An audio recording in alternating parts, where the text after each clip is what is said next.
Imagination According to Humphrey, Chapter 6, Little House in Sophie's Room. Humphrey, I hope you can come home with me this weekend, Sophie told me on Tuesday morning, because you've never been to my house, and it would be so much fun to have you there, and I'd really like to take good care of you. Sophie paused. Once she gets started talking, she hardly ever pauses. Of course there's Timothy, she said. Oh, I squeaked. Who's Timothy? I wondered if Timothy was an imaginary bear. But we'll have fun anyway, she said. I promise you. I've had so many things to show you. My room, my family, my games, my panda. Sometimes I stare at Sophie's mouth because it moves and moves and moves. I don't know how she can talk like that.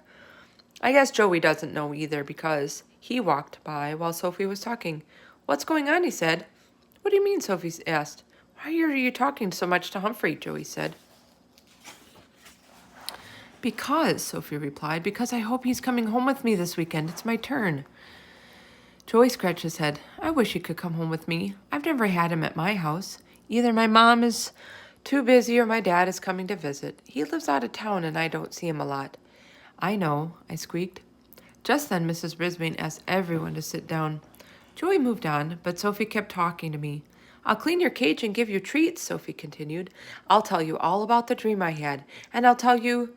Sophie stopped talking because Mrs. Brisbane came right up to her and told her it was time to sit down. Sophie looked down, so downcast. For a second, I wasn't very happy with Mrs. Brisbane. I knew she had to start the class again, but Sophie lights up when she's talking. But I have to admit, she talks a tiny bit too much. I wonder why. I didn't have too much time to think about Sophie because we talked about our assignment on homonyms, or honomins, or homonomonyms. My friends had come up with all kinds of funny combinations. Harry wrote a sentence about a pale pail. Nicole wrote about a hairless bear, a bear. Of course, the thought of Carlos's imaginary bear still made me shiver. Thomas had this sentence. The football player was injured and had to heal his heel. Kelsey had almost the same sentence, but hers was about a ballet dancer. I see the sea, Cassie read. Rows of roses rose from the ground, Tall Paul said. How clever to come up with one word with 3 meanings. Joey's was simple, but also clever. Number 1 won the game. I didn't have a chance to read mine out loud, of course, but I had one. I had pain in my paw when I broke the window pane. I was proud of that. During the week, I kept on my idea in my little notebook. I'd written about how I like to help my human friends. So even though the weather was calm, I tried to brainstorm about how I'd like to help my friends. Help Polly visit Phoebe. Help Mrs. Brisbane visit her son Jason in Japan. Help Joey see more of his dad. Help Cassie go to the ocean. Help Zoe go to the Parrot Island. Help Simon go to Italy. Help Kelsey go to their ballet. As you can see, it was a long list. And Friday morning, Sophie handed Mrs. Brisbane a piece of paper. Here's my permission slip. I was really worried that my parents would say no because they're so busy, but I promised them I'd do all the work and there wouldn't be any mess or any noise. I was pretty sure I knew what the permission slip was all about, and I vowed that I'd do my part to make sure she kept that promise. For the rest of the day, Sophie kept glancing over at my cage. While my friends were working on their vocabulary words and math problems, she sneaked peeks at me. Once she even waved. Luckily, Mrs. Brisbane didn't notice. When the rest of the class, including me, was listening to an amazing chapter from the dragon story, Sophie just stared at me. Later, while the other students read from their writing journals, Sophie didn't pay a bit of attention. Instead, she was smiling at me. Mrs. Brisbane had to call her name 3 times when it was her turn to read or work.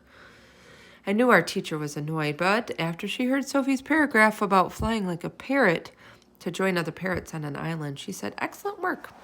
That made me smile, even though the idea of being alone on an island with large and noisy birds is not my idea of fun. Oh, Humphrey, we're going to have so much fun, Sophie said after school, as Mrs. Brisbane helped her carry my cage and other important items, such as my Nutri-Nibbles and mighty mealworms. I'm sure we will, I squeaked. I only wished I didn't have to leave Aga behind. Boing, boing, he called as I was carried out of room 26. I'll be back soon, I called back. Usually a parent or grandparent comes to pick me up. Sometimes I take the bus, which is noisy and bumpy. But this day, the parent of another student picked us up. His first name was Carter. His last name was George. So he really had two first names, or two last names. He wasn't a student in room 26, but he lived next door to Sophie. Of course, I couldn't see Carter or his mom because Mrs. Brisbane had put a cloth over my cage to keep me warm. It was cold, cold, cold outside. I get to have Humphrey all to myself, Sophie said to her. Can I see him? Carter picked up a corner of the cloth and peeked at me. I still couldn't see him.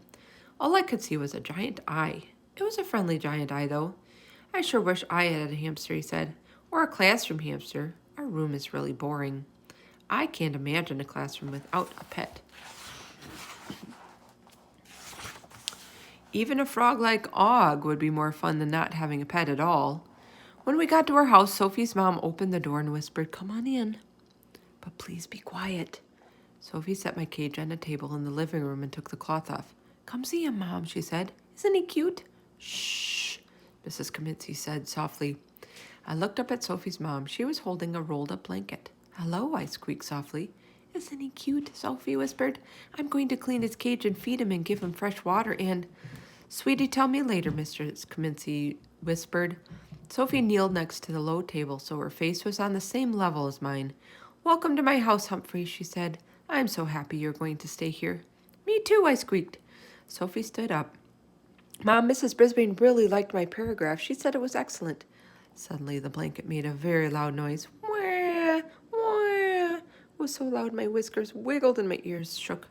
Mrs. Kaminsky sighed. "Oh, no." She could jiggle the blanket. "It's all right, baby." She made funny clicking sounds with her tongue and asked Sophie to take me to the next room. "Okay," Sophie said, but she didn't sound happy.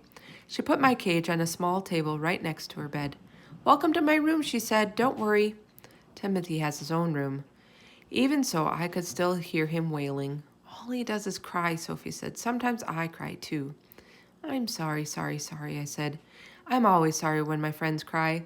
"All babies do is cry, eat, and make messy diapers," she said. "That's it." Got it. There was a baby in that rolled-up blanket, and the baby was called Timothy. "I guess he can't help it, Sophie," I said. I wish she could understand my squeaks. I hopped on my wheel and started spinning. That made Sophie giggle. "You're so funny, Humphrey," she said. I was glad to hear her laugh. "Did you hear Mrs. Brisbane say my work was excellent?" she said. "I did," I squeaked. "I liked it too, even though it was about parrots." Sophie reached in the cage and gently picked me up. She held me in one hand and stroked me with the other. "You're so soft, Humphrey," she said. "You're the most handsome hamster I ever seen." "Thanks," I squeaked. Next, Sophie gave me a tour of her room. She showed me her desk, her books, her closet full of clothes and toys, her dresser, her beanbag chair, and her panda bear Pickles. Luckily, Pickles was a toy instead of a real panda. Then she put me inside my hamster ball. It wasn't so easy to roll around her room because she had carpeting on the floor. She sat down on the carpet and watched me. "Mom said that soon Timothy will sleep more and cry less, and she'll have more time for me," she said. "But that's taking a long time. Dad said that when I was Timothy's age, I cried a lot too, but I don't remember that. I don't remember being a baby at all." I kept listening and rolling as Sophie continued to talk. I rolled into a corner but managed to back out. Sophie kept talking. I rolled under the bed even though it was dark under there. I was able to see a sock with blue polka dots. I rolled out from under the bed. Sophie was still talking, and then something wonderful happened. Sophie's mother came into her room and the baby wasn't with her. "Hi, Mom," Sophie said. "Look, Humphrey's in his hamster ball." "Oh, that's so cute," Mrs. Kaminsky said. "He's the smartest hamster in the world," Sophie said. "He does all these tricks. Sometimes he hangs from the top of his cage by one paw. And he climbs that ladder and spins on his wheel." I rolled close to Mrs. Kaminsky's foot. She bent down to look at me. "Hi, Humphrey," she said. I spun the ball in a circle. Mrs. Kaminsky yawned. "Sorry, Humphrey. Timothy kept us awake all night." "That was rude," I squeaked. "Tomorrow I'll show you and Dad how to clean his cage," Sophie said. "I'm really good at it." "Great," Mrs. Kaminsky said, yawning again. "Your dad's plane is about to land, but he has to work on a report tonight. He's working on a big deal." "Everything is a big deal," Sophie muttered. "What did you say?" her mom asked. "Nothing." Just then Timothy started wailing again. "Wah, wah, wah." Even inside my hamster ball, he sounded loud, loud, loud. Oh, Sophie's mom said, I was hoping he'd sleep for a while. Me too, Sophie said softly. Her mother hurried out of the room, and Sophie picked up my hamster ball. Timothy is my brother, and I love him, she said, but I don't always like him. Maybe you'll like him when he's older, I squeaked. I wish Dad didn't have to work so much, she said. I wish Timothy didn't cry so much. I wish Mom wasn't tired all the time. Sophie took me out of my hamster ball and held me in her hand. I wiggled my whiskers and twitched my tail, which made her laugh. I wish you were my hamster, she said, which was so sweet of her. Sophie's mom returned. I got him back to sleep. How about a snack? Yes, Sophie quickly put me back in my cage and followed her mother out of the room. I crossed my paws and wished that Timothy would have a long, long, long nap. My wish did not come true. After a few minutes, I heard it again. Wah! He cried for a while, and then Sophie came back in her room carrying a handful of apple slices. Mom and I were having a nice talk, she said. Then he started crying again. She sat on the bed and broke off a small piece of apple. Here, Humphrey. She opened the door to my cage. I'm not very hungry. You like apples, don't you? Yes, I squeaked. I happily took the piece of apple. I wasn't very hungry either, but at least I had my cheek pouch to store it in. Let's play, Sophie said after a while. She went back to her closet and searched through her toys. Oh, I forgot about this. She reached way back in her closet and pulled out something large. My dollhouse. I haven't played with it for a long time.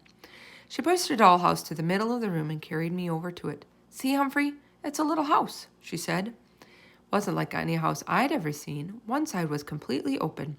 There was no wall, so you could see the rooms inside. There was furniture in every room, like in a real house, but the pieces were tiny. It's just your size, Sophie said. She set me down in the living room, and I began to look around. I looked at the fireplace and the painting of a vase of flowers. There was also a chair, a blue rug, 2 lamps, and a tiny television. But what grabbed my attention was the red sofa. It looked so cozy. I had to try it out. Sophie laughed out loud and raced to the door. Mom, come and look at Humphrey in the dollhouse, she shouted. I'm feeding Timothy, her mother called back. I'll be there soon. Sophie ran back to the dollhouse.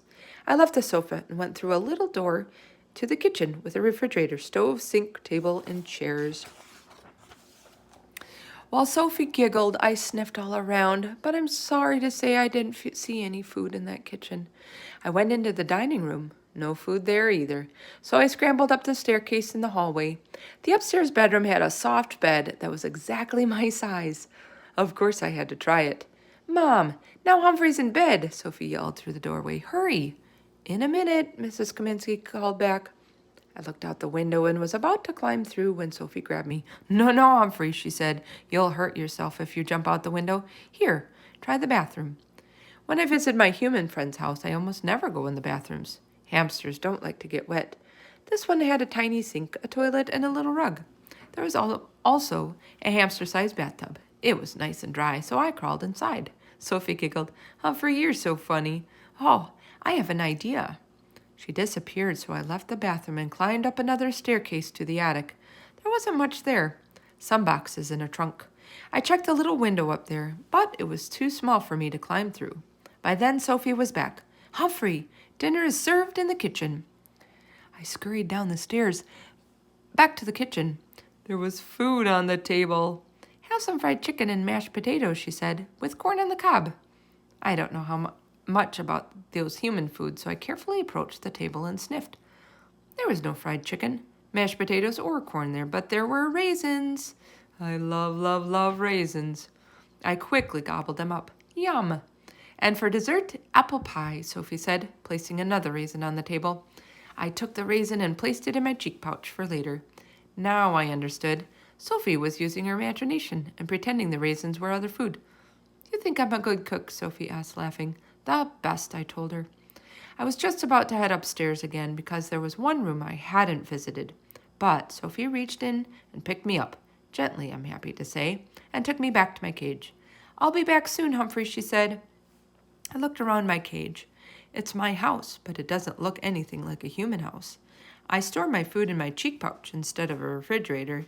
I never eat fried chicken and mashed potatoes. I use my poo corner instead of a toilet. It's an unsqueakably nice cage, really, But somehow I couldn't stop looking at that little dollhouse, and I couldn't stop thinking about the room I'd missed. My writer's ramblings. My cage is such a cozy place. I really do approve. But since I saw the little house, I think I want to move.